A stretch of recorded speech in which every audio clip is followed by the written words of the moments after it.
What if I told you we don't answer the phone with hello just because it's polite? We do it because of an old tech problem, a real debate, and a decision made right at the start of phone history. And here's the fun part. There was a time when hello wasn't the default at all.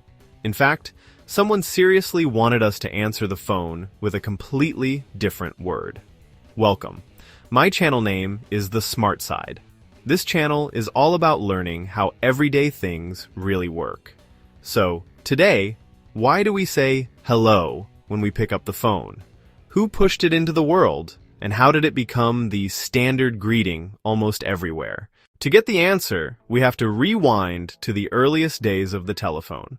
Back when calls weren't crystal clear, phones didn't always ring the way we expect, and sometimes you genuinely didn't know if the other person was actually there. Because in the beginning, the main issue wasn't being friendly. The main issue was basic, getting someone's attention and confirming the line was connected. Early phone lines were noisy and unreliable. Voices could sound weak, distorted, or chopped up. So, people needed a quick word that could do two jobs at once. 1. Grab attention. 2. Signal, "Yep, I'm here. Can you hear me?" And hello was perfect for that. It's short, it's easy to recognize. And it still works even if the audio quality is bad. But what's really interesting is that hello wasn't guaranteed to win. There was an actual debate about what people should say when answering a phone. One of the strongest voices in that debate was Thomas Edison. Edison pushed for hello as the standard phone greeting, partly because it worked well with the technology at the time, clear, direct, and hard to mistake for something else. But Alexander Graham Bell, yes, the phone guy, preferred another greeting. He suggested answering with ahoy, like a ship captain. And I know that sounds funny now, but it wasn't random. Bell wanted something that felt unmistakable and attention-grabbing the moment it came through the line. So why didn't ahoy win? Because hello already had momentum in everyday speech, and it fit the phone problem better. Hello is basically a spoken tap on the shoulder. It doesn't assume anything. It doesn't demand anything. It's just a clean signal, "I'm here." And once phone companies started training operators, setting routines, and basically teaching people how calls should begin, the habit turned into a standard.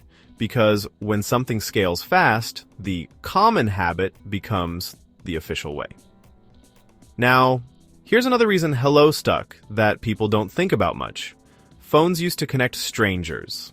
Before caller ID, before saved contacts, before profile pictures, you often had no clue who was on the other end.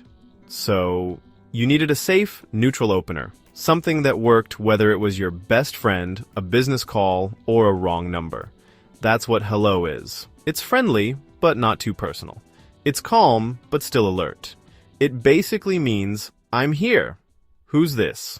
And over time, phone hello became its own special version of the word. Notice how we often say it differently on a phone than in person. In real life, you might say, "hello," but on the phone it turns into "hello," with that slightly rising tone. That tone is like a built-in connection test.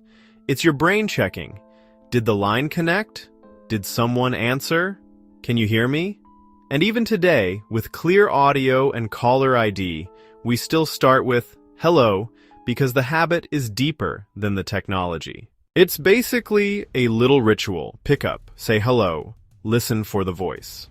Then your brain relaxes because you know the call is real. So the simple answer is this. We say hello on the phone because early phone calls needed a clear attention word. Edison helped push it as the standard. Operators spread it. And once millions of people learned it that way, it became the default. And now it's so normal we never question it. Until you realize we could have all been saying ahoy this whole time. If you enjoyed this and learned something new, I'd really appreciate it if you hit like and subscribe. It means a lot to me and to my channel, and it helps the Smart Side reach more curious people like you.